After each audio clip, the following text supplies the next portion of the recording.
What is up, weather enthusiasts? I'm your host, Pat's Path Predictor. Let's get right into the weather. All right, so here's the situation we have going on for you right here. We have Tropical Storm Dawn. It was Hurricane Dawn. It weakened back down to a tropical storm due to it moving through cooler waters. And now we have Invest 95L, which has been trying to get its act together.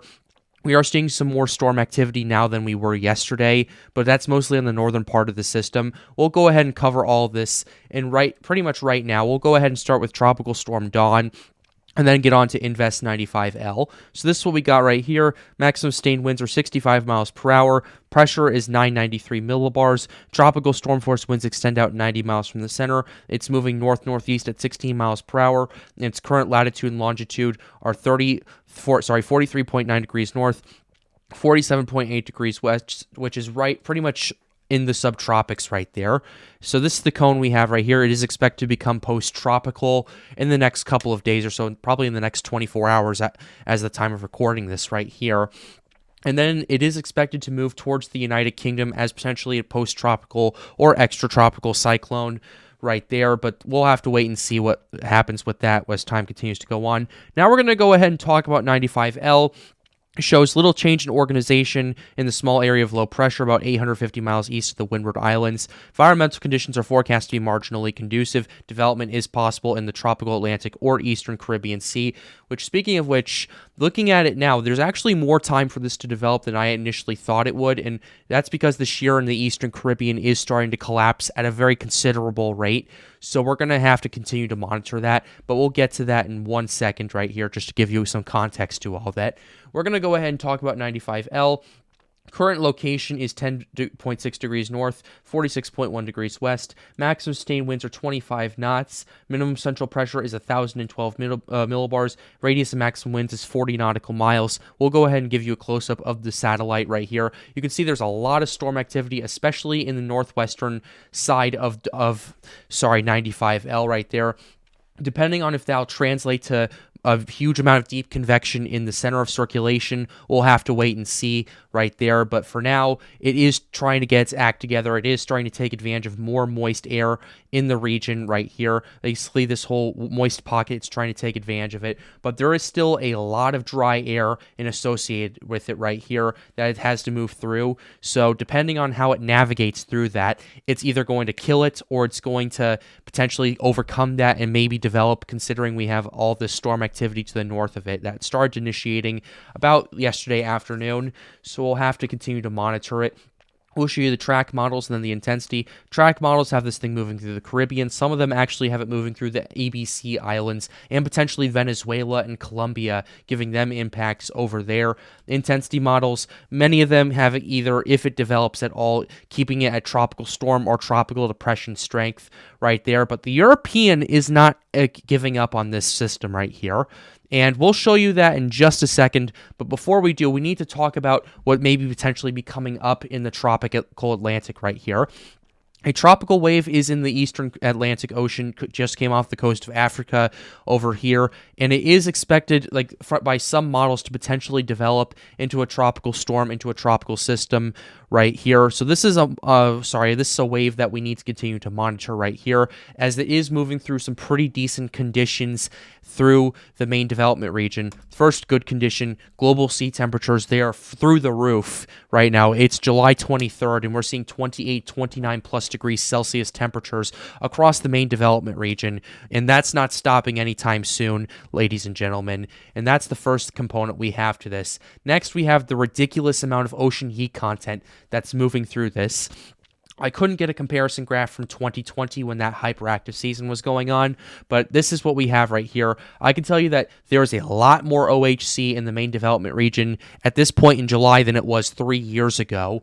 There's a lot more OHC in the Caribbean now than there was at this point 3 years ago, and it's just, all in all, the conditions other than the El Nino that's impacting it are a lot better now than they were 3 years ago, even at the peak 3 years ago. So that's what we have going on. That tropical wave is going to be moving through that warm water and that OHC. Last component we need to talk about is the wind shear. First, with what happens with 95L. As you can see, that shear across the Caribbean, the Eastern Caribbean, will actually go out about 12 hours from now. And this shear was like 40 to 50 knots about 12 hours ago, especially across the Lesser Antilles. And now it's been considerably decreasing over the last 12 hours. Now we're down to like 15 to 20 knots or so. There is a pocket of about 30 knots or so of wind shear, but that's shrinking by the hour. So that's something to continue to monitor as well, which I find kind of interesting. So 95L has a longer time to develop than we initially thought it would. And now for taking a look at the main development region where this tropical wave is, good conditions overall. There might be some dry air intruding it, primarily due to that Sahara dust that's moving off of. But for now, where this is, it's in decent conditions to develop, and it's going to continue moving through decent conditions to develop, as the wind shear across the main development region, according to the European, is not letting up anytime, going up anytime soon. If it was letting up, then that would be a problem. But yeah, we may see a small increase of shear around like up to 30 knots or so across the MDR, but that's really about it for the most part right here, and definitely something to monitor over the next 10 days. We have this massive ridge of shear that lifts from the Eastern Caribbean over here, then starting in August right here, which if anything gets in there in that time frame, it won't have any problems developing if the Sahara dust lets up. And we'll go ahead and show you the forecasted moisture temperature right here, not the moisture temperature, but the moisture index. The moisture across the main development region is fluctuating quite a bit, but there is more tropical waves moving out of the Sahel and starting to potentially cause some more good conditions for development. The Sahara dust has one massive burst right there, and then after that, it is expected to recede according to some of the climate models I've been keeping an eye on. Now we're going to go ahead and show you some ensemble runs, and the European ensemble.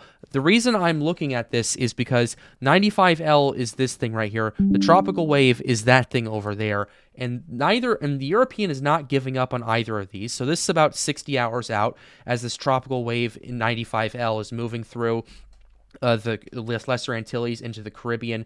However, once it gets to this point in the Central Caribbean, it does. Many European ensembles are starting to ramp this up, having this strengthen rapidly to strong tropical storm, and even a lot of them have it as hurricane strength as it's approaching Central America, especially Nicaragua, Honduras, potentially Belize, moving through there. So that's something interesting to keep an eye on right there as I am monitoring this.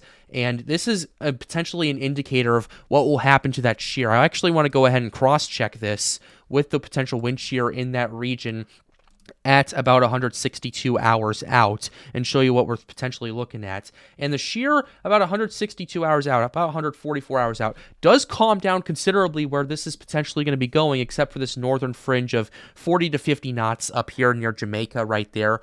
But that's what we're looking at for the extent of that. And then this tropical wave over here that's in the Atlantic, it has it continuing to organize and potentially strengthen into a tropical storm or hurricane as it's approaching the Leeward Islands, and then continues to strengthen as it stays out to sea. And all these models, although a couple of outliers have this potentially impacting the United States, the majority of them, the vast majority of them, have it staying out to sea due to that Bermuda high that is over there and kind of keeping the U.S. safe for now. We'll continue to update you here on the Pat's Path Predictor channel. But with that being said, we're closing the video right here. I hope you enjoyed it. Be sure to leave a like, subscribe to the channel if you are new. It helps us out, helps us make more videos like these. The goal of this channel is to get more people engaged with weather. But with that being said, have a wonderful day, guys. Stay safe.